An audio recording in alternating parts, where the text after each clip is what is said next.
more Irish than the Irish themselves, is a phrase used in Irish historiography to describe a phenomenon of cultural assimilation in late medieval Norman Ireland history. The descendants of Hiberno-Norman lords who had settled in Ireland in the 12th century had been significantly Gaelicized by the end of the Middle Ages, forming septs and clans after the indigenous Gaelic pattern, and became known as the Old English. The Statutes of Kilkenny, 1366, complained that, now many English of the said land, forsaking the English language, manners, mode of writing, laws and usages, live and govern themselves according to the manners, fashion, and language of the Irish enemies. The phrase was used by the Irish priest and historian John Lynch in his work Cambrensis Eversis. He was strongly influenced by the writings of the historian Geoffrey Keating, whose History of Ireland he translated into Latin. Cambrensis Eversis was translated from the Latin, with notes and observations, by Theophilus O'Flanagan, Dublin, 1795.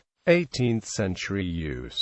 John Henry Wilson, in his sketch of Jonathan Swift, wrote that Swift used the phrase in a discussion with his landlord. 19th-century use. The phrase remained in use by Romantic 19th-century nationalists to promote the common Irishness of Plantwen Gael. An example is found in the 1844 poem by the young Irelander Thomas Davis called The Geraldines, which concerns the Fitzgerald dynasty. The Geraldines.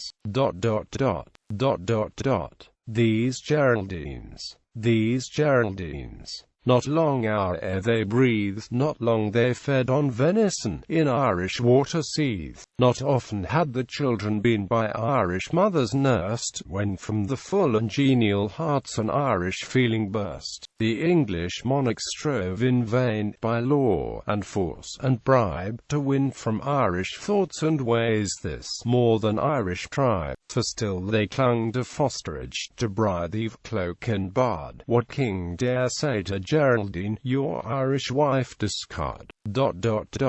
Modern use. The phrase remains in common use, both colloquially and in the media, in reference to recent immigration and assimilation in Ireland, and to some degree about some of the Irish diaspora, or in conversation discussing the relationship between the cultural heritage of the Irish diaspora and the Irish in Ireland. While still echoing its original meaning, contemporary usage of the phrase usually takes the more open interpretation of assimilation or, in the case of the diaspora, the maintenance of Irish heritage. Debates of the oireachtas demonstrate the age and range of contemporary applications of the phrase, either when discussing the diaspora, or, more light-heartedly, on assimilation. However, S. J. Connolly has written, the descendants of the English conquerors, it was confidently proclaimed, had become more Irish than the Irish themselves. Today it is recognized that the supposedly contemporary phrase dates only from the late 18th century, the Latin form sometimes used to give it an authentic medieval ring from later still.